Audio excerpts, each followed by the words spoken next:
بسم اللہ الرحمن الرحیم نحمدہ ونصلی ونسلم علی رسولہ الکریم۔ عام طور پر اعتکاف کے مسائل بیان کیے جاتے ہیں اور اسی طرح ہمارے ہاں بہت سے مستورات بھی اعتکاف میں بیٹھتی ہیں۔ تو عورتوں کے لیے مستورات کے لیے کچھ خاص اعمال جن سے وہ باخبر نہیں ہوتی اور وہ پوچھتی رہتی ہیں کہ ہم اعتکاف میں کیا عمل کریں، تو 24 گھنٹے کے اندر ایسی ترتیب بنائی جائے اعتکاف کے اعمال کی کہ جیسے ہم سحری کے لیے اٹھتے ہیں، تمام مستورات جب سحری کے لیے اٹھیں تو پہلے اس وقت تہجد کا اہتمام کریں اور قرآن کی تلاوت کریں اور اسی طرح استغفار کثرت سے کریں اور اللہ سے دعائیں مانگیں، اور اس کے ساتھ ساتھ پھر اس کے بعد سحری کر کے تو فوراً نماز پڑھ کے سو نہ جائیں، کوشش کریں کہ اشراق تک جاگیں اور اشراق کے وقت تک اپنے اعمال میں مصروف رہیں، ذکر و اذکار میں، تلاوت میں، کیونکہ اعتکاف جو ہے یہ بہت ہی بابرکت چیز ہے، بہت ہی بڑا عمل ہے، اور اعتکاف کے اندر بیٹھنا یہ اللہ کا کرم اور فضل ہوتا ہے، اللہ جس کو توفیق دے۔ تو حدیث میں آتا ہے اعتکاف یہ بہت بڑا عمل ہے، اور جو آدمی جس شخص نے بھی، مرد نے یا عورت نے، ایک رات کا اعتکاف کیا، ایک دن کا اعتکاف کیا، حدیث میں آتا ہے کہ اللہ تعالیٰ اس کو جہنم سے اتنا دور فرما دیتے ہیں کہ جیسے آسمان اور زمین کا فاصلہ ہے، اور دوسری روایت میں آتا ہے کہ اللہ تعالیٰ اتنا دور کر دیتے ہیں جیسے مشرق اور مغرب کا فاصلہ ہے۔ تو اسی لیے پھر صبح کے وقت فجر کے بعد اشراق تک جاگتی رہیں، اور اشراق پڑھ کر، حدیث میں آتا ہے جس نے 2 رکعت نفل اشراق کے پڑھ لیے تو اللہ تعالیٰ اس کو ایک کامل حج اور عمرے کا اجر دیتے ہیں۔ پھر اس کے بعد 2 رکعت ساتھ ہی صلاۃ الحاجت پڑھ لے،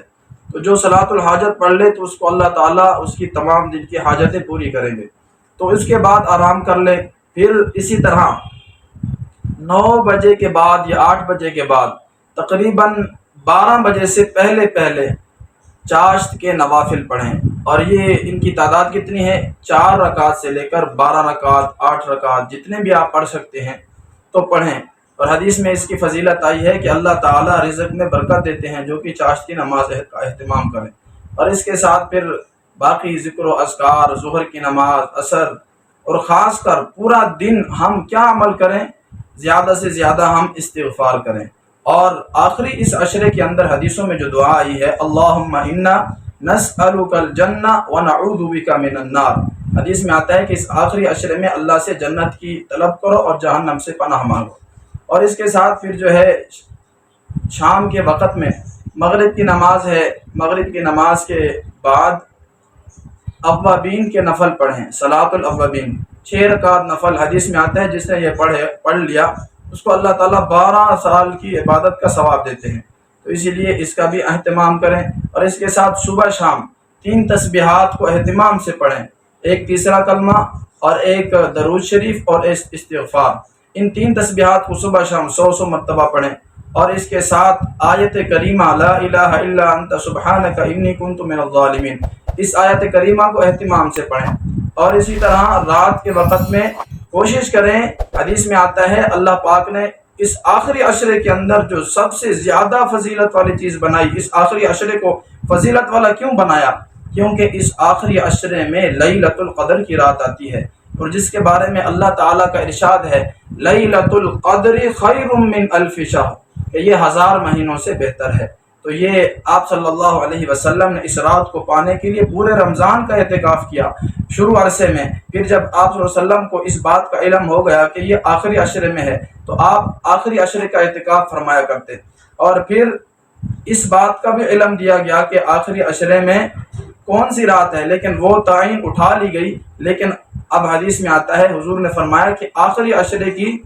طاق راتوں میں اس کو تلاش کرو، 21 کی رات، 23 اور 25، 27 اور 29، ان راتوں کے اندر تلاش کرو۔ تو اعتکاف میں بیٹھنے والوں کے لیے تو ویسے بھی بہت ہی بڑا موقع ہے کہ وہ روزانہ رات کو سونے سے پہلے گھنٹہ، 1.5 گھنٹہ، 2 گھنٹے عبادت کر لیں، تلاوت کریں، ذکر و اذکار میں لگے رہیں، اور اسی طرح پھر سو جائیں، اور حدیث میں آتا ہے جس نے عشاء کی نماز پڑھی اس کی آدھی رات عبادت میں آتی ہے، اور جس نے فجر کی نماز پڑھ لی پھر اس کی ساری رات عبادت میں شمار ہوتی ہے۔ تو اس کے ساتھ ساتھ ہم جو ہے اللہ سے دعائیں کریں، اور زیادہ سے زیادہ آپ صلی اللہ علیہ وسلم کی زندگی سے ہمیں کون سا عمل ملتا ہے رمضان کے اندر، ہم زیادہ کون سا عمل کریں؟ فرمایا کہ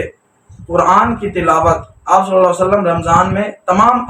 وظائف اور اوراد کو چھوڑ کر قرآن کی تلاوت کو اہمیت دیا کرتے، تو ہم بھی اس کا اہتمام کریں۔ اللہ تعالی ہمیں عمل کی توفیق دے۔